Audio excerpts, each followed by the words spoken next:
Assalamualaikum warahmatullahi wabarakatuh. Selamat siang pemirsa. Kali ini masih bersama saya Aldi The Jurnal. Tepatnya hari ini pada hari Rabu tanggal 17 Desember 2025. Di mana saat ini saya ada di Kampung Ciburial, Desa Sukatani, Kecamatan Parakan Salak. Dan saat ini saya didampingi oleh ibu rumah tangga yang baru saja beberapa hari yang lalu dia mengalami sebuah kejadian yang dianggap tidak lazim, atau lebih tepatnya ibu ini yang ada di samping saya ini terkena hipnotis oleh oleh oknum yang semula dia ini menyampaikan pesan melalui WhatsApp, dan akhirnya beliau pun mengikuti segala bentuk arahan yang disampaikan oleh pelaku tersebut, sehingga akhirnya ibu ini menderita kerugian senilai 23 juta lebih.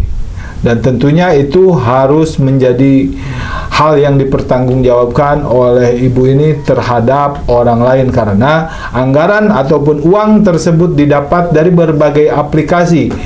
Jadi saat itu dia dihipnotis dan diarahkan oleh pelaku, sehingga apa yang diarahkan itu ibu ini mengikuti. Untuk itu, bagaimana kisah ataupun kejadian awal sehingga itu terjadi, saya akan ajak diskusi dan didampingi oleh saudaranya sendiri selaku saksi yang melihat kondisi saudaranya ini mengalami kejadian seperti itu.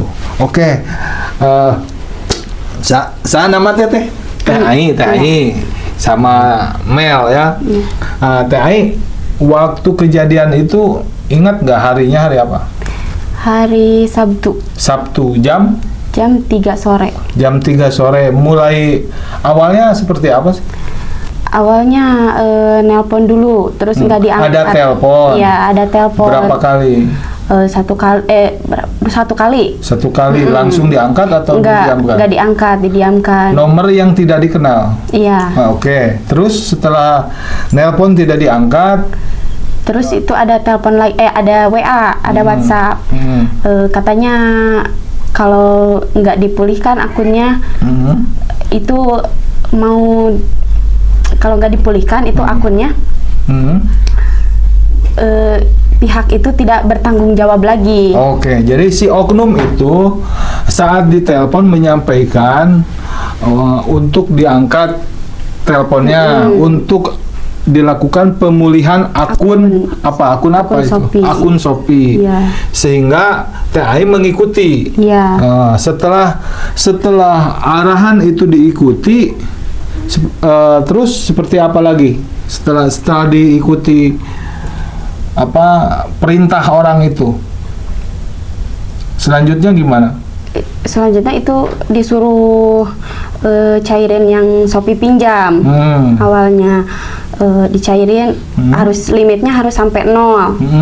Udah gitu dicairin, terus udah Sebentar, kalau di Shopee sendiri TAI ada berapa limit pinjaman itu? Limitnya ada 13 juta sekian. 13 juta sekian. Ya. Terus diperintahkan untuk dikosongkan itu. Iya. Dan dipindah, didistribusikan ke rekening siapa? Ke rekening saya sendiri. Oke, senilai berapa? Senilai 13 juta sekian. 13 juta langsung saat itu. Iya. Didistribusikan ke bank apa? Milik sendiri? BRI. BRI, oke. Iya. Nah, dari itu kan satu aplikasi Shopee ya. Iya. Terus di aplikasi lain caranya seperti apa? Pas di aplikasi lain dia telepon lagi, katanya itu harus yang Shopee Pay Later-nya harus harus dipulihin katanya. Terus aplikasi Shopee Pay Later itu bekerja samanya sama Kredit Pintar kata dia. Nah udah gitu diarahin, disuruh nge-download yang Kredit Pintar. Nah oke, saat itu sadar nggak apa yang diperintahkan oleh orang lain sehingga TAI mengikuti arahan itu? Ingat nggak apa sadar bahwa ini penipuan atau bagaimana? Kalau pas penipuan itu sadar, cuman nggak tahu, jadi terus-terusan aja gitu. Berarti saat komunikasi itu di loudspeaker? Iya. Atau dua handphone? Di loudspeaker. Di loudspeaker. Iya. Jadi perintah yang disampaikan oleh orang tersebut kita pun sambil mengerjakan di handphone itu yang sama. Iya. Oke. Terus dari Kredipo apa tadi itu? Kredipo. Kredipo dicairkan berapa? Yang dari kredit pintar itu. Kredit pintar berapa? Yang dari kredit pintar kan limitnya ada 8 juta. Terus yang cairnya 7.480.000. Itu pun sama dipindahkan juga ke BRI. Iya. Setelah dipindahkan dari BRI ditransfer lagi ke orang itu. Iya, disuruh diisi dulu ke ShopeePay. Habis dari ShopeePay, nah dia ngasih link, diklik linknya, terus diarahin ke notifikasi, terus diklik notifikasinya ada pembayaran, diarahin, diklik pembayarannya, terus konfirmasi gitu. Tadi ya. Itu baru dua ya. Satu lagi akun apa? Kredipo. Itu modusnya sama. Sama. Oke. Setelah itu dari kejadian itu sadarnya gimana sih? Bahwa kena tipu. Nah, pas malam kata dia nunggu 1 kali 24 jam. Oke. Kejadian kan jam 3. Ya. Setelah transfer dan lain sebagainya baru sadar atau baru ngeh bahwa ini adalah penipuan. Ada adanya datang dari Jakarta. Ada.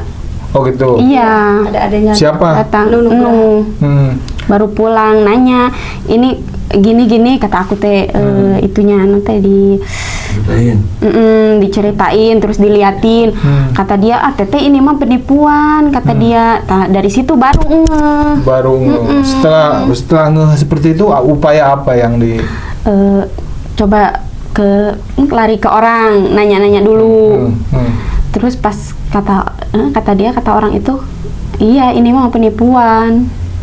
Kata dia. Tapi pas itu sempat dia mau sempat ditelepon lagi yang nomor itunya.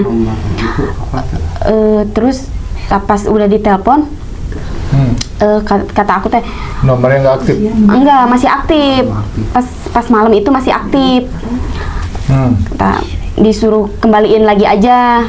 Biarinlah jadi pinjaman uangnya kalau ada di saya gitu. Udah gitu. Ya udah kata dia nanti dibalikin lagi minta nomor rekeningnya. Udah saya kirim nomor rekeningnya. Terus itu kan nggak bisa login ke BRI kalau misalkan lagi nelpon. Diputus dulu teleponnya. Pas mau ditelepon lagi udah nggak aktif nomornya. Sampai hari ini. Iya, sampai hari ini. Kerugian itu di angka 23 juta 23.542 sekian. Dan itu uang dari 3 aplikasi yang telah didistribusikan kembali ya ke rekening orang lain. Iya. Rekening penipu itu. Iya. Terus setelah hari ini dengan kondisi yang sudah tertipu ini, gimana sih perasaan? Nyeri gak tenang aja perasaan. Iya. Harapannya gimana teh? Harapannya gimana ya, pengen beres aja, nggak mau ada ini itu lagi. Dan mudah-mudahan itu orang melihat dan menyaksikan video berita yang kita sajikan dan dia bisa mengembalikan ya. Peristiwa iya Mel tahu kumaha ceritana? Kan Mel ka Ciburial. Oh, Mel datang ke dia. Terus menyampaikan. Terus dicek. Kejadiannya di iraha bieu. Saur Mel teh oh iya mah kena hipnotis atau penipuan. Terus setelah disampaikan gitu kumaha? Ceurik lah. Ceurik. Sedangkan nominalnya ditinggali dihitung ya Allah nih agung. Waduh, luar biasa ya. Terus harapan kira-kira menurut Mel anu tahu kondisi seperti kieu peluang seharusnya ku aing teh kudu kumaha tah? Memberikan saran tuh. Memberikan berarti sempat aya naman tos tong gaduh aplikasi nu kitu nu mantak nyalakakeun dan ini di dinya na oge aya dilindungi juga tapi kejahatan tetap masuk karena aplikasi eta. Oke, benar. Oke. Pemirsa, demikian wawancara eksklusif yang kami sajikan. Ini semata-mata untuk memberikan edukasi terhadap publik agar kejadian-kejadian yang serupa seperti ini tidak terjadi dan tidak teralami oleh halayak ramai. Hati-hati dan waspada terhadap semua hal, semua unsur yang ada di di aplikasi ataupun dari handphone itu sendiri. Bercakap-cakaplah kita melakukan